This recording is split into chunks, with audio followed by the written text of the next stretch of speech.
Assalamualaikum warahmatullahi wabarakatuh. Bismillahirrahmanirrahim. Alhamdulillahirrabbilalamin. Assalatu wassalamu ala asyrafil anbiya'i wal mursalin Sayyidina Muhammadin wa ala alihi wa sahbihi ajma'in. Pertama-tama yang saya hormati dosen pengampu Pendidikan Islam Nusantara, yaitu Bapak Fikri Farihin MPDI, dan tak lupa pula teman-teman yang saya banggakan. Saya Yani Puspitasari dari kelas 3 PAIC Institut Agama Islam Al-Qadiri Jember. Di sini saya akan menjelaskan tentang Islamisasi Nusantara dan sejarah sosial pendidikan Islam. Yang pertama yaitu proses masuknya Islam di Indonesia dan hubungannya dengan perkembangan pendidikan Islam pada masa sebelum kedatangan Islam. 1. Proses masuknya Islam di Indonesia. Para mubaligh dan pedagang dari Arab yang mengadakan hubungan dagang dengan masyarakat Indonesia sangat membantu proses masuknya Islam di Indonesia. Selain perdagangan, pengembara sufi dan tokoh agama juga ikut andil dalam proses masuknya Islam di Indonesia. Yang kedua, proses pendidikan Islam.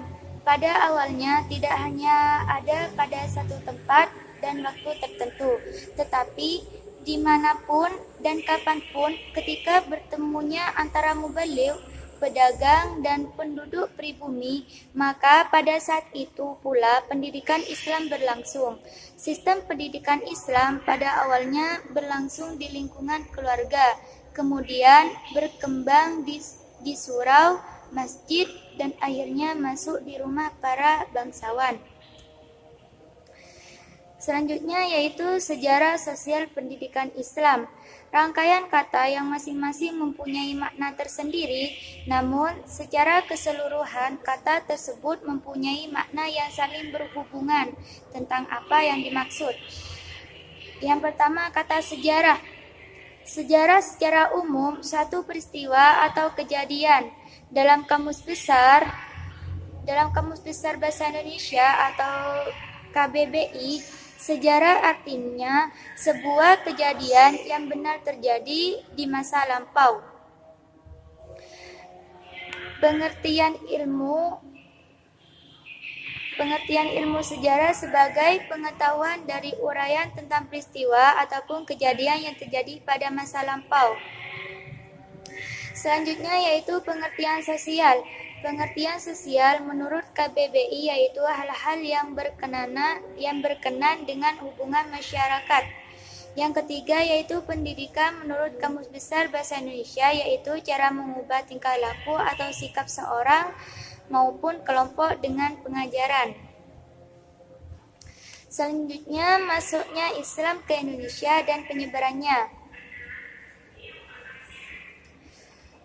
Pertama, Islam masuk ke Indonesia tidak dilakukan dengan cara peperangan maupun penjajahan. Dan selanjutnya penyebaran Islam di Indonesia justru dengan cara damai. Cara-cara perkembangan Islam di Indonesia yaitu ada 6. Pertama, jalur perdagangan. Yang kedua, perkawinan. Yang ketiga, pendidikan. Yang keempat, politik. Yang kelima, kesenian. Dan yang terakhir yaitu tasawuf. Proses penyebaran Islam di Indonesia. Indonesia salah satunya melalui pendidikan, seperti pendidikan pondok pesantren, yaitu tempat pembelajaran agama bagi santri yang dilaksanakan oleh para guru agama, para kiai, dan para ulama. Di pesantren, para santri mendapat pendidikan agama yang cukup memadai setelah sekian lama belajar ilmu agama dari pesantren.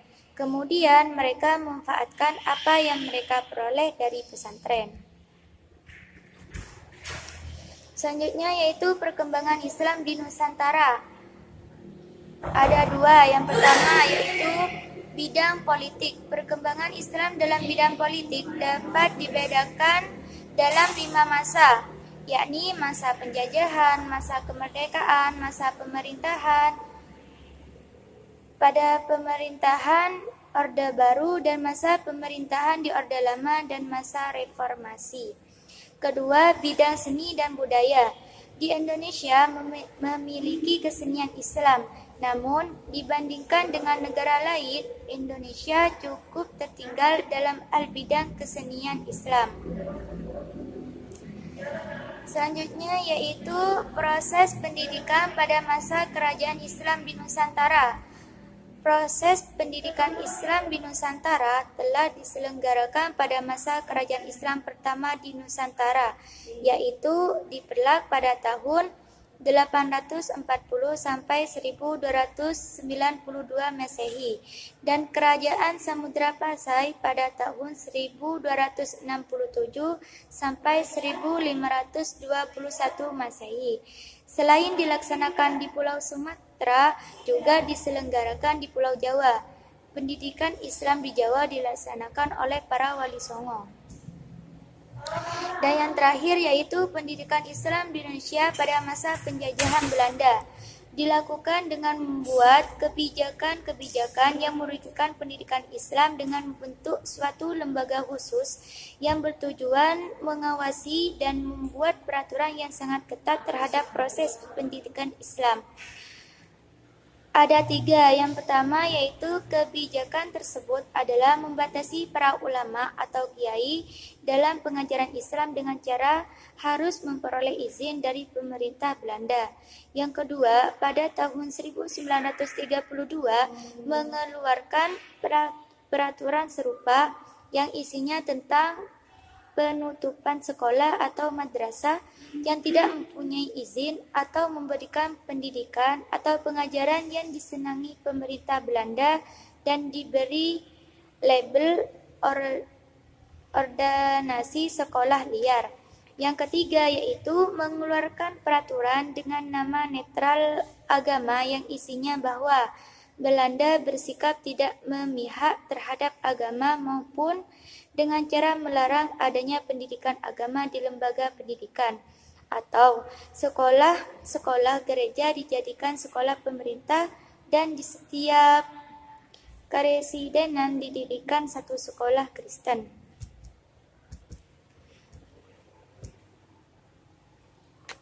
Selanjutnya yaitu pendidikan Islam di Indonesia pada zaman penjajahan Jepang. Kebijakan ini untuk menarik simpati bangsa Indonesia dengan cara membuka kembali sekolah-sekolah yang sudah ditutup oleh Belanda dalam proses pengajarannya menggunakan bahasa Indonesia.